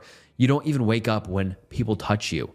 That is legitimately the creepiest statement you could ever wake up to. I have no clue how this is going to proceed, but let's continue. Now, normally, I would have interrupted this as someone possibly trying to rouse me earlier by tapping my shoulder or something along those lines. But the way in which John was smirking at me and the inflection and emphasis he had put on the word touch caused me to think otherwise. I asked John what the fuck he was talking about, and he only laughed, saying it was nothing. Now, I happen to take some relatively strong sleeping pills, which Kate is aware of. These knocked me out pretty hard, but I believe I would have woken up given the chance that someone entered the room or touched me inappropriately.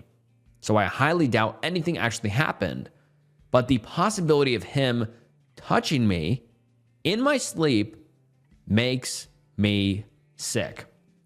Actually, the fact that he would say that to me just to cause anxiety makes me sick.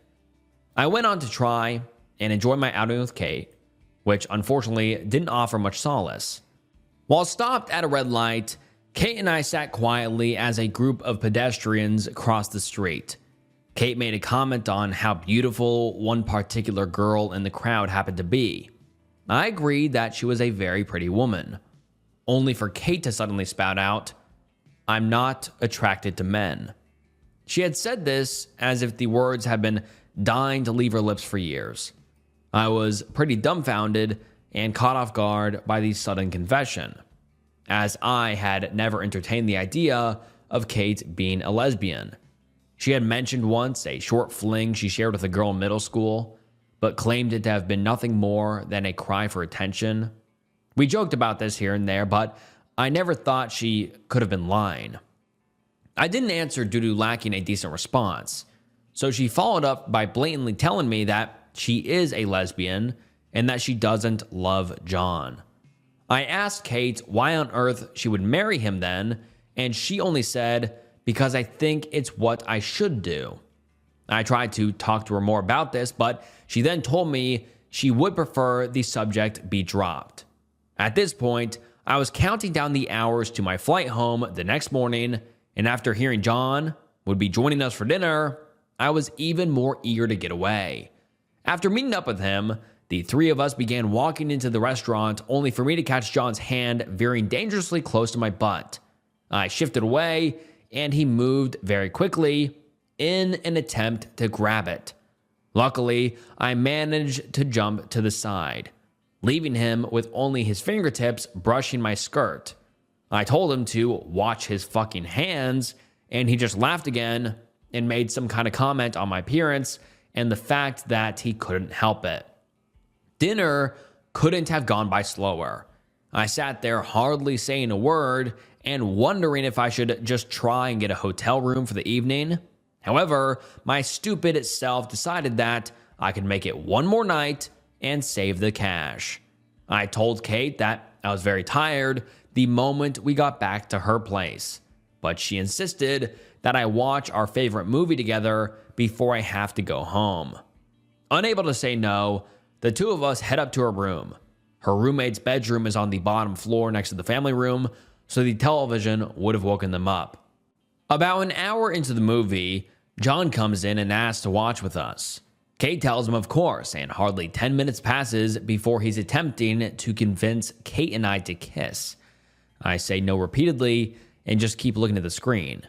Kate isn't saying a damn word about it, and John actually starts pleading with us to just kiss really quick, so I tell him to shut up and that he's ruining the movie. A couple more minutes of silence pass by until John outright asks if I'd like to sleep with him. The way that he went about asking was as if he had deluded himself into thinking he was fucking irresistible to me. I told him no and pointed out the fact that Kate was sitting right next to me. I looked at her, expecting some kind of response, but it was obvious that she'd totally spaced out at this point. John informed me that Kate was fine with, quote, sharing him. He continued to badger me and insisted that I show him some appreciation for allowing me to stay in his home. I looked at Kate and asked her, "How are you okay with this?" She looked as if she was unable to hear me, staring straight ahead with dull eyes. I got up to leave, only for John to attempt to block the door. Mind you, I'm a 5 foot tall, 100-pound girl being physically blocked by a very large man. I tell John firmly to move, only for him to once again say that I owe him. I took my chances and shouldered my way past him. Luckily, he didn't do much but attempted to grab me as I exited the room. I gathered my things quickly and got the hotel room. Kate never even acknowledged what happened. I think she may be suffering from either John's abuse or some kind of mental disorder, which makes me feel bad for being angry with her. But I am. I'm very angry that she sat by and did nothing while her fiancé was so aggressive with me. Kate is aware that I was SA'd in the recent past and therefore am sensitive to such pushy advances. I talk to Kate very sparsely and she doesn't seem to understand why. By coincidence, I happen to have accepted a role in an internship program close to the city she lives in. Within a month, I will be living in very close proximity to both her and John, and I need to figure out what to do. I want to help my friend. I'm afraid that she's experiencing abuse, living a lie by pretending to be heterosexual, and may possibly be suffering from some kind of mental illness. I've never been in a situation like this, and I'm at a complete loss. I don't want to see Kate after I move because that in turn means I'll see John. Any advice as to how I can help her and try to defuse the situation would be massively helpful. Edit, whoa, my gosh, I just woke up and I had no expectations of this post blowing up so much. Thank you from the bottom of my heart for all of the advice and support. Seriously, you guys have no idea how much it means to me. I've decided to talk with Kate.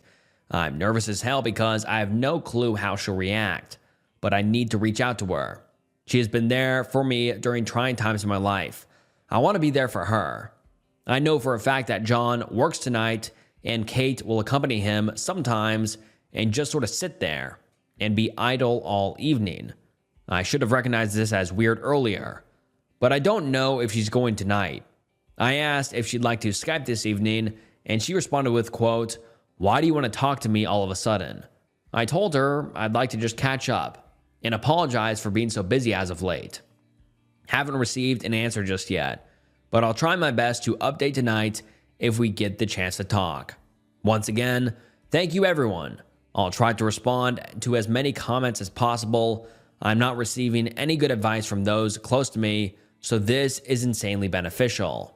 Edit 2, Skyping with Kate tonight. She agreed a lot more excitedly than I had anticipated, judging by her preceding texts. We chatted for just a bit afterward, and oddly, she brought up the fact that she had recently watched Rush and commented on how hot Chris Hemsworth is. I was a bit thrown off for obvious reasons, given that she had not only confessed to being lesbian, but verbatim told me she's not attracted to men. Maybe I'm reading too far into it, so I just agreed that yes, Chris Hemsworth is indeed gifted, and told her I couldn't wait to talk tonight. I'm still very nervous. And now let's get into some of the top comments. One commenter says, "I do think it's possible that Kate is being abused. The way he berated and insulted her over the pregnancy scare was abusive. The fact that he was so comfortable making blatant grabs at you in front of her makes me think she's been conditioned and or scared into not reacting. I am very worried for her. I think when you see her in person next, you should speak to her alone and be very honest with how extremely messed up that visit was and tell her you are very worried about her. Ask her if there is any way you can help. Do you know her family? Would it be worth speaking to them about it? And then the OP responds and says, "Thank you so much for the advice. Everyone I've spoken to about this has told me to cut Kate out of my life, and that's not at all what I want to do. It will be extremely hard to get her alone and without John. I never took note of this before my visit, but she would always tell me how adamant John was about going every single place with her. Kate disconnected with her family after moving due to her mother being abusive and her father ignoring that fact, so no. Unfortunately, I can't contact them. She has no one to turn to." Another user says, "This is way past inappropriate. I would even suggest connecting to police to ask for advice on what you could do for your friend, or a local shelter or counselor." And the OP responds and says, "That's what I've been thinking about. I just have a feeling she will deny everything and refuse help. She feels some kind of obligation to marry him, which I think is due in part to her insanely religious upbringing." And another user says, "Obviously, there is no way to know what Kate was doing without her telling you herself. From my opinion, it sounds like Kate is only attracted to girls. Maybe she promised him that she would do something with you in front of him, hence his asking you two to kiss, and it made him think that he had a shot with you too. Maybe she was embarrassed and too fearful of your reaction to say anything, or this could have all been his idea. Nevertheless, it's creepy as hell. To tell a girl that she owes him for him allowing to be a guest there is so damn R-wordy. That, along with the whole mystery of the touching while sleeping thing, solidifies that I would stay the hell away from them." And the OP responds and says, "Others have suggested to me that she may have been trying to initiate three-person intimacy. She hadn't spaced out by the time John started asking us to kiss. She was just looking at me wordlessly. No matter what, I am never ever going near them again unless it's to get Kate and take her somewhere away from him." And then we don't get an update for a very long time, about 8 months, but 8 months later, the OP comes back with a much needed update. And the OP says, "So, I know my original post is super old, but I received an invitation to Kate and John's wedding today. It reminded me of this whole thing, and more importantly, the fact that I never really thanked anyone for all of your supportive comments and advice. Thank you very, very much. Plenty of people have been asking for an update, but honestly, I became so busy with prepping to move that Reddit was not on my list of priorities. So, on to the update. I went through with the Skype chat as planned. Luckily, I had successfully caught Kate alone. We small talked for hardly a minute because my nerves were buzzing and I wanted to get this over with. I jumped right to it and explained to her why I've been distancing myself, that John's behavior was seriously concerning. I listed to her the exact events that had made me feel uncomfortable, both for her safety and mine. She listened in dead silence, as I'm certain this had not been her expectation for our chat.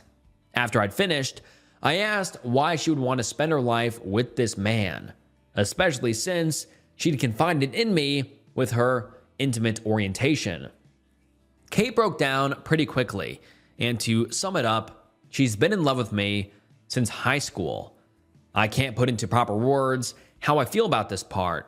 Yes, as some of you suggested, Kate and John had been trying to set up a 3-person intimacy the entire weekend I was there. I asked her whose idea it had been, and she said it was hers, but that John was incredibly excited at the suggestion. She admitted to having planned the entire thing out with John before even inviting me to visit. She said they planned to see if the intimacy would come naturally and then try and initiate if that were not the case. I asked her why she was okay with John acting so coercive, and she said he'd promised to make it happen no matter what, after I hadn't caught the hint the past 2 nights. She said she felt desperate to be with me intimately and would do anything for that to happen. I asked her even if it meant having to force me, and she said maybe. So, but I would enjoy eventually. Then I would probably have just given in, and she could have joined if John had followed through. Not gonna lie, this made me feel fucking sick. But I set those feelings aside and told her very gently that I don't reciprocate her romantic feelings, but I still care for her as a friend. I told her that I feared for her safety and happiness and only wanted to help. Well, that completely flipped a switch. Honestly, I've never seen Kate angry. She's a passive person to a fault, but holy shit, did she lose it on me. Kate made a total 180 and began making accusations that didn't make sense. That I was trying to steal John away from her, and that I can't have him.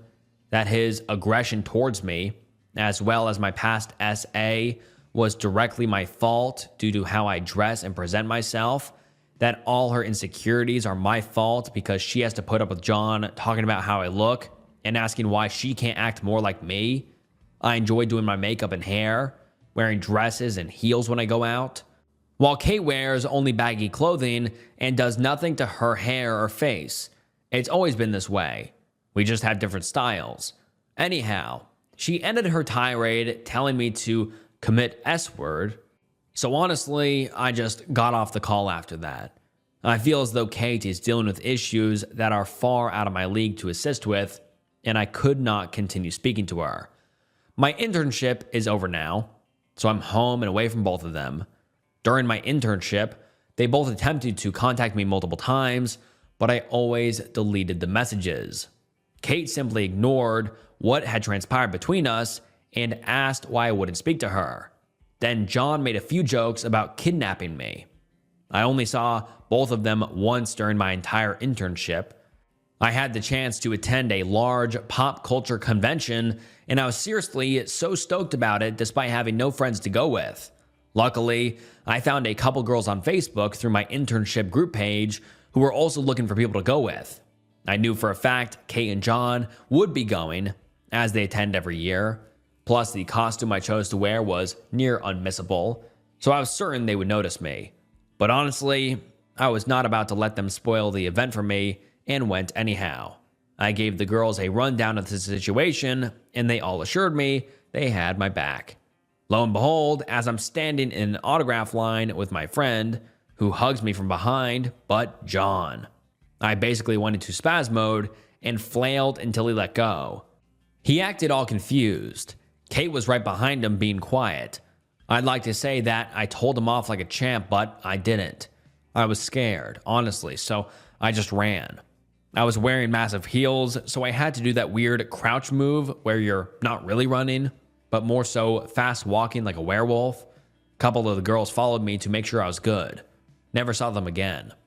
I know the general consensus was to not cut Kate out of my life, but I honestly do not believe either of them are safe to be around.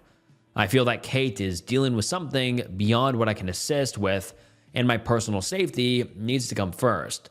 Obviously, I'm not going to the wedding. Thank you all for the helpful advice and support I received on my previous post.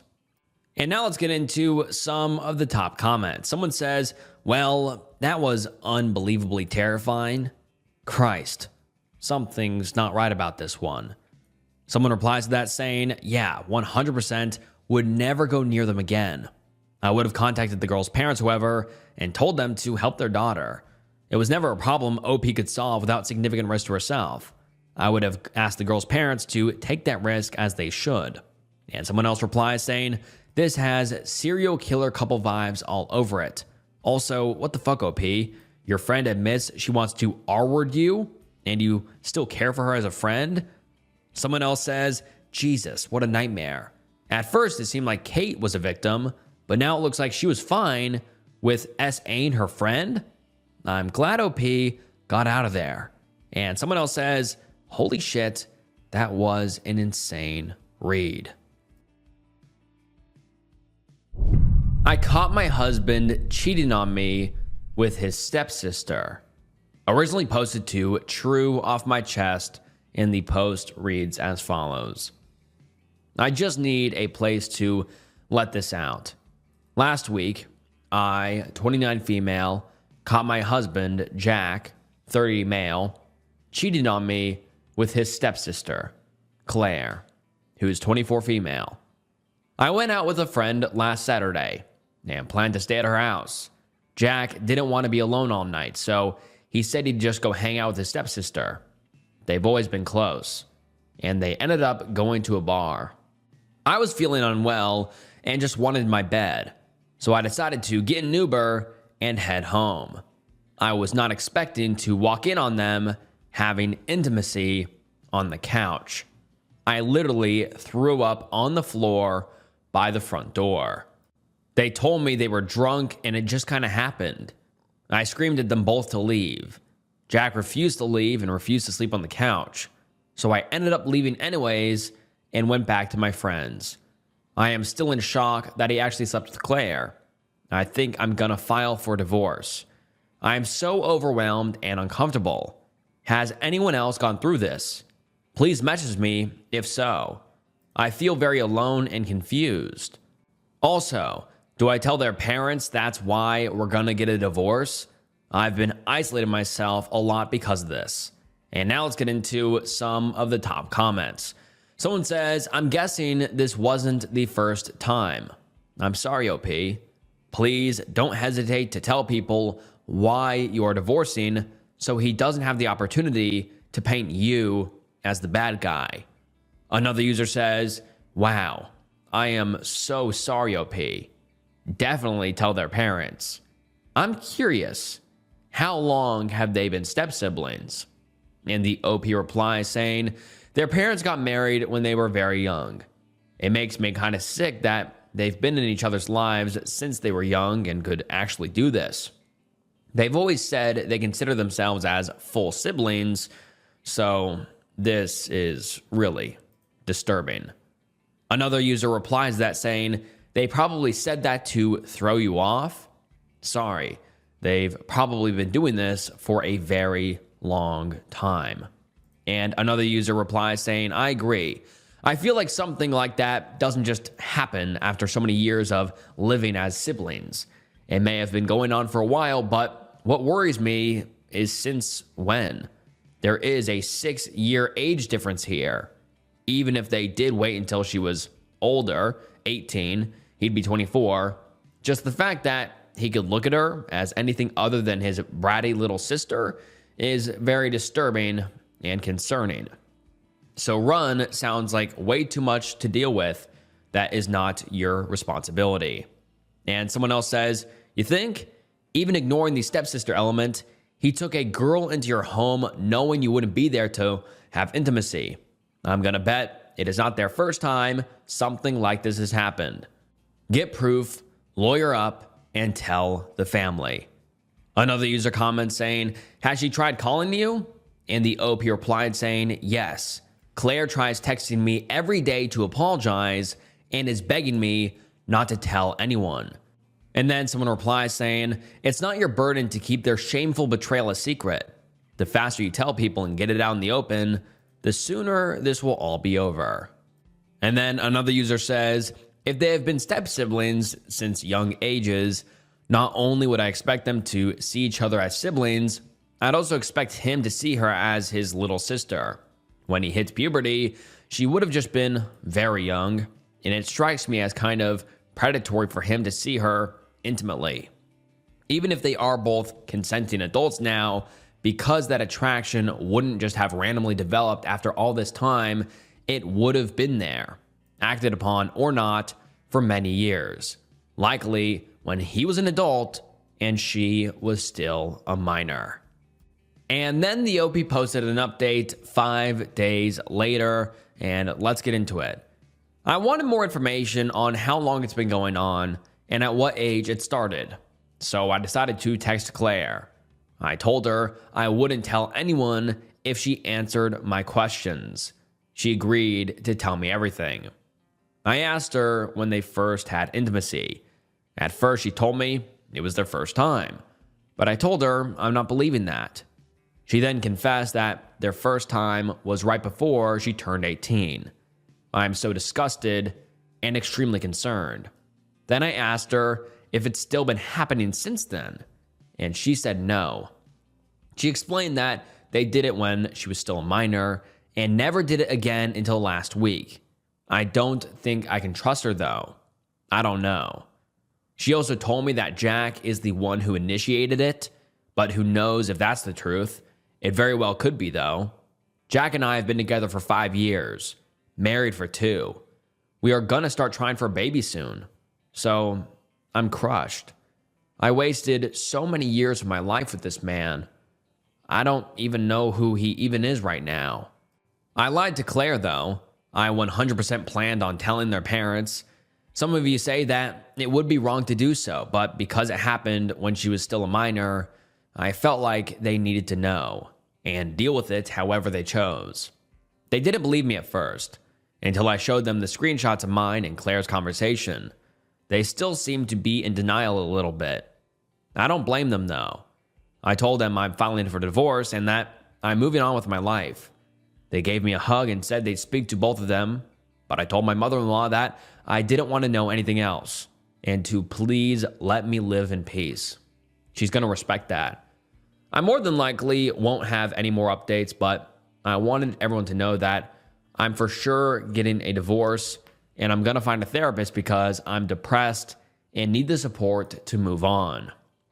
Thank you to everyone who was kind and gave me advice and support. And now let's get into some of the top comments. Someone says, "Good luck to you. I wish you nothing but the best. Does soon-to-be ex feel any remorse at all?" And the OP replies saying, "Nope. He's been very cold towards me and refuses to leave the house, so I've been staying with my friend." Another user says, "A lot of the times when I was working with younger clients, they lied to me about certain parts of their stories, and oftentimes their lies had a part that was true. It is very well possible that she was younger than when she said. So the truth is that she was underage. The lie is about the timeline. Just saying." And someone replied saying, "Also, if intimacy happened that young, then there had to be a significant manipulation leading up to it. Contrary to what the adult websites would have us believe, step-siblings don't just suddenly decide to blink for shits and gigs and do something." And then another user says they had been step-siblings for years before she turned that age. It was absolutely manipulation. And someone else says the beginning age of that young was also given by a person caught being with their sibling. How truthful do we think this number really is? And then someone else says, "Don't leave the house. That can be thought of as abandoned property. Get an attorney, one who specializes in nasty divorces. You want a shark for this. Ask for the divorce record to be kept private, or not if you want to be able to refer people to court notes. Engage a therapist, not because you need one right now, but because, trust me, there will be days where you will. Separate bank accounts, take your name off of the joint ones after your lawyer tells you to, have your official documents somewhere safe, DL, social security card, house note, car notes, spare money, bank vault stuff, etc."